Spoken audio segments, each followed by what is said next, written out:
Hello, Celia Harrison. We're still reporting from my minivan. The lighting is terrible because I'm in my minivan and it's like 11 p.m.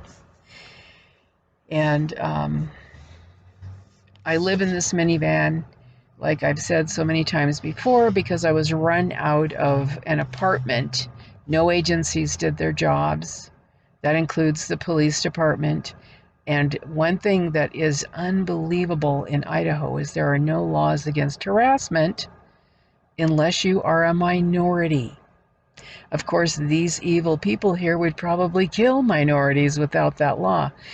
Now, they may kill me, but that would be fine with City Hall. Um, and so when I was run out of the apartment, I knew that I was going to have to live in a vehicle because I'd already been in the shelter system and I almost died the first year that I was there. They did horrible things to me. That includes the staff.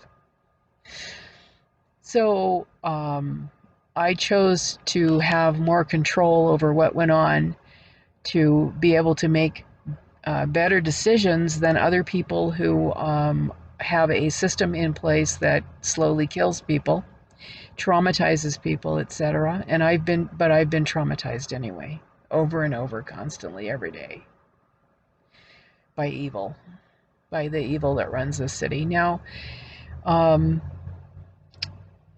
I don't understand how a mayor can act like she has no idea uh, that this stuff is going on. She was on the city council for 10 years. It's the city councils that makes the decisions about these things.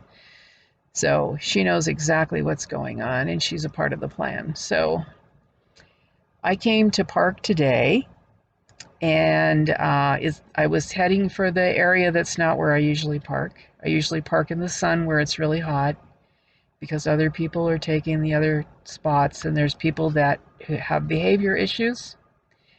And I try to avoid them because I like to do things like read, write, think, etc. And you can't do that when people are doing some of the things that go on. And so there was no one there, and I thought, well, I'm going to park there because there's a bit of shade there. And so I headed for it, and I noticed that there were all of these no parking signs. And I could not believe that after all the other things that were done to limit parking for people who live in vehicles, trailers, motorhomes, etc., that they did that. But I guess I should believe it. I've lived in Boise for quite a while. I parked in this spot that I'm heading for all last summer. It's not where I normally park. I park up where I came from on a little street there. And as you can see, there's a little bit of shade. Where I normally park, there's no shade. No parking. Wow. Did they change the signs?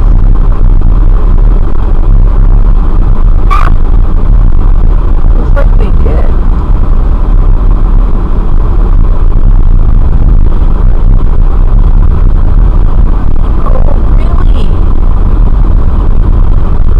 Oh, really? Oh, really? Oh, really? Oh, really? Okay.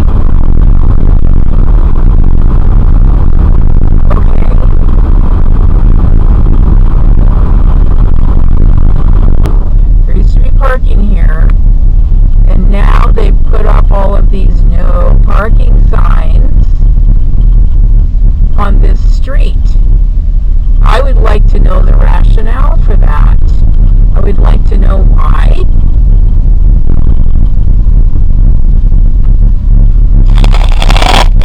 Yes, I would. Now, usually, you could get like right around here, right around this area, and yeah, right here, because this thing to it right there.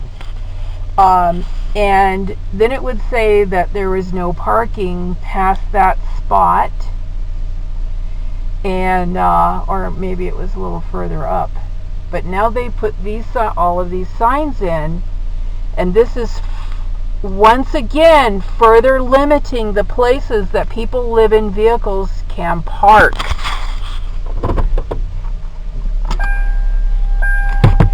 Okay, I'm going to get out for a minute.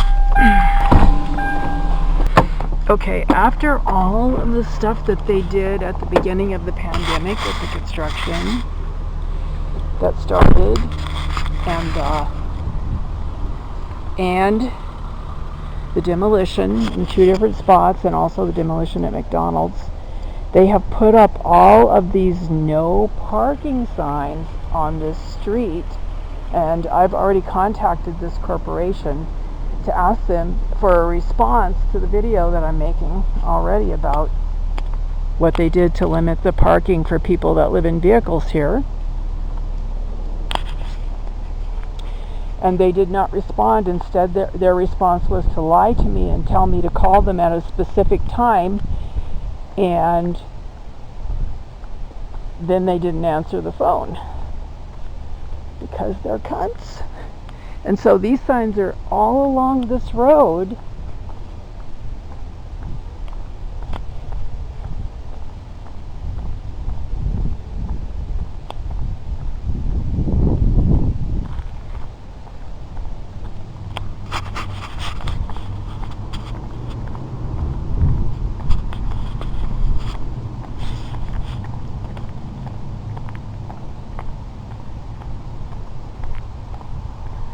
Yep. The city of Boise, along with their oligarchs, created the homelessness problem here.